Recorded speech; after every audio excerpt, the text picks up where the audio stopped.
Las recientes elecciones presidenciales y las posteriores denuncias de fraude electoral se han convertido en la justificación ideal para todo lo que sucede en Bolivia desde entonces. ¿Que policía y ejército matan a más de 30 personas? Bueno, pero es que Evo no debió presentarse. ¿Que la presidenta de facto se autoproclamó en un parlamento semivacío? Vale, pero es que el conteo rápido se detuvo al llegar al 84%. ¿Que Yanine Áñez, en lugar de limitarse a convocar nuevas elecciones, se dedica a tomar decisiones de fondo como si fuera una presidenta electa con 5 años de mandato por delante? Pero es que los últimos votos del conteo favorecieron mucho a Morales. Que nadie ha podido demostrar que fraude fue fraude. Pero déjame terminar la fraude. El supuesto fraude electoral denunciado por el secretario general de la UEA, Luis Almagro, se ha convertido en la excusa perfecta para el todo vale en Bolivia. El detalle es que el informe final del organismo, más que despejar dudas, las confirma. Desde el inicio se publicaron varios estudios dudando de la metodología de la UEA en la supervisión de los comicios, pero como a mí me gusta dudar por mí misma y no dudar porque duden los demás, hice un gran esfuerzo, un esfuerzo de casi 100 páginas, de hecho, y me lo leí, sí, enterito. Lo primero que llama la atención es que la aplastante mayoría del informe se centra en el sistema de conteo rápido, o TREP, que no tiene validez legal. El TREP es un recurso que sirve para poder dar resultados aproximados antes de la conclusión del escrutinio oficial final y, en el caso de que haya diferencias amplias, no tener que esperar un proceso definitivo que puede llegar a ser lento para declarar un ganador. Una herramienta destinada a prevenir situaciones de tensión que en este caso se usó primordialmente para crearla. Primero, convirtiendo el hecho de que el conteo se detuviera antes de llegar al 90% del escrutinio en algo escandaloso, cuando está previsto en la propia lógica del sistema. ¿Cómo vas a dar un 100% de escrutinio con un sistema que no es el válido legalmente? Y segundo, poniendo el TREP en el centro del análisis cuando no es el conteo definitivo ni legal.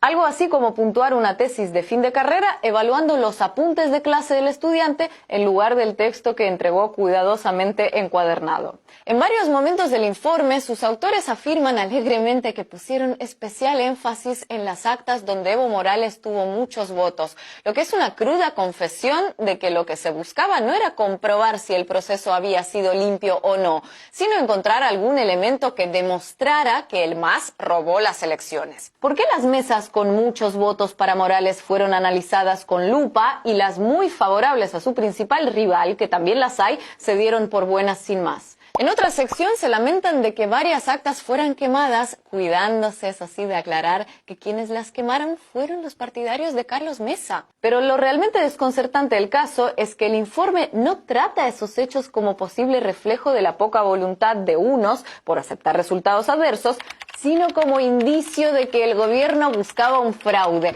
porque no protegió bien las actas de los opositores que buscaban quemarlas. Es decir, como denunciar que tu vecino falsificó un título de propiedad y aportar como prueba las cenizas del documento que tú mismo quemaste. Ante la falta de pruebas de fraude, el informe se centra en irregularidades secundarias y las presenta como graves evidencias, entre ellas cajas desordenadas o que tardan en ser abiertas. También aplican esta magnificación de detalles no críticos a sus pruebas estrella. Por ejemplo, en 226 actas de las 4.692 que analizaron, se detectó que una misma persona había escrito los nombres de los miembros de mesa, que cada uno de ellos firmó junto a su nombre. Esto no es lo común, pero en ningún caso una prueba de fraude. Una forma de establecer si estas actas irregulares están vinculadas a un fraude es comparar con otras mesas de ese mismo centro y de otros del mismo municipio. Suponiendo que esa caligrafía repetida es prueba de que los votos de esa mesa fueron adjudicados fraudulentamente, entonces en otras mesas y centros del mismo municipio los resultados deberían ser muy distintos. Sin embargo, no es lo que sucede porque en la mayoría de los casos los resultados son similares. Es más, en algunas actas denunciadas por la UEA, los resultados son mejores para el candidato opositor que en otras mesas del mismo centro o municipio que no obtuvieron observaciones. Poco importa todo eso a los autores del informe, que a continuación afirman que el total de votos en este grupo de 226 actas equivale prácticamente al número de votos que le permitieron a Morales evitar la segunda vuelta, insinuando así que en esa coincidencia estaría la tan ansiada prueba del fraude. Primero, el uso de la palabra prácticamente. Aquí delata que ni ellos mismos están del todo convencidos de lo que dicen. En matemáticas no puedes cerrar un cálculo diciendo 1 más 1 son 2, lo que es prácticamente 3. Y con eso pretender demostrar que 1 más 1 es igual a 3.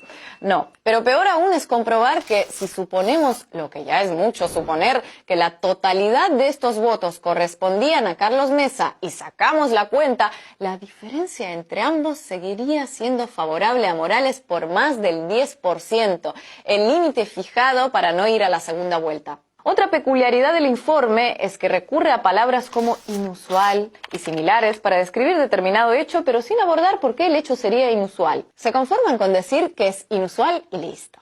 En concreto, subrayan el inusual aumento de los votos a favor de Evo en el tramo final del conteo, que realmente no tiene nada de inusual. Y es que ese ha sido el comportamiento electoral histórico de los últimos años en Bolivia. En las zonas rurales con mayor presencia indígena, el voto a favor del MAS ha sido siempre masivamente superior al de otras opciones. Como por la geografía e infraestructura es el más lento de escrutar, lógicamente siempre aparece este impulso a la votación a favor de Morales en el último tramo del recuento.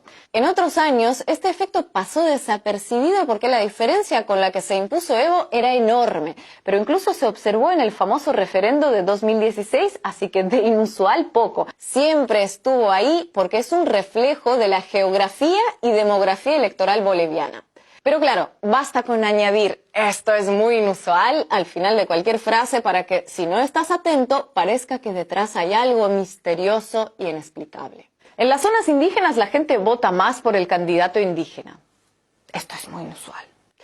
En las áreas rurales sin internet, los votos tardan más en ser enviados a la Central Nacional Electoral que en las urbanas con conexión 4G.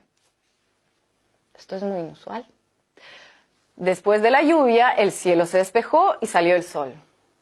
Esto es muy inusual. Pero un momento. ¿Todo esto supone que las elecciones de octubre pasado fueron de una limpieza y pulcritud inmejorables? Por supuesto que no. De hecho, ninguno de los informes que discrepan del texto de la OEA, incluido este que están viendo, afirma que los datos contenidos en el mismo sean falsos, sino que su interpretación de las irregularidades es interesada y parcializada, y sin mucho ánimo por disimularlo. Porque no es coincidencia que el informe previo que realizaron se entregara varios días antes de lo anunciado y este informe final les llevara varias semanas para apenas aportar novedades. O dicho de otro modo, primero les entraron las prisas para sacar conclusiones y después no les alcanzó el tiempo para demostrarlas. Utilizar el informe de la OEA para justificar todo lo que vino después en Bolivia es como dinamitar un edificio completo porque al perito no le convenció la pintura con la que se recubrió la fachada. Y eso fue lo que desde el principio, incluso antes de la presentación del texto final, hicieron grandes medios, algunos gobiernos y hasta el secretario general de la OEA. Sí, hubo un golpe de Estado en Bolivia. Ocurrió el día 20 de octubre cuando se cometió el fraude electoral que tenía como resultado el triunfo del expresidente Evo Morales en primera vuelta. Actitud que contrasta con lo sucedido en Honduras en 2017, cuando en base a un informe mucho más duro y contundente, la OEA recomendó inicialmente la repetición de las elecciones, pero después de que Estados Unidos reconociera a Juan Orlando Hernández como presidente, el organismo lo reconoció a su vez. En aquel entonces, su secretario general en ningún momento mencionó la palabra fraude. Hoy es muy diferente. Nada nuevo, por otro lado, ya que, como dijo un diplomático latinoamericano en 1954, si Estados Unidos lo desea con suficiente fuerza, puede lograr que en la OEA se apruebe una resolución declarando que 2 y 2 son 5. Pero no por viejo menos triste. Pero atención, última hora, en vivo. Parece que el secretario general Luis Almagro reflexionó sobre todo lo sucedido y admite los errores de la OEA en el caso boliviano. Escuchemos. Ese papel de la OEA es probablemente uno de los papeles más abyectos que ha tenido una organización internacional, una organización multilateral en un tema en nuestro continente. Y definitivamente es una página muy oscura de nuestra organización. Bueno, qué alivio que se dio cuenta. Rectificar es de sabios. Sigamos escuchando. Es imposible dejar el pasado atrás o modificar el pasado. Sí, nuestro compromiso de que estas cosas no pueden volver a suceder nunca más en este continente.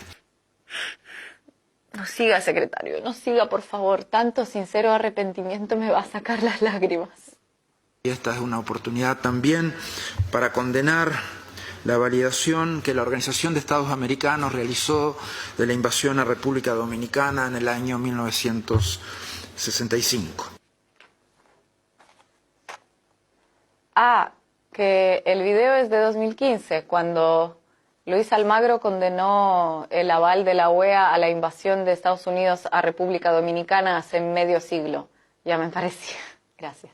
Pero bueno, no perdamos la esperanza. Apenas tardaron 50 años en pedir disculpas por eso. Así que tal vez para el año 2069 el sucesor del sucesor del sucesor del sucesor del sucesor del sucesor del sucesor de Almagro se muestre avergonzado por el papel jugado por la OEA en Bolivia en 2019.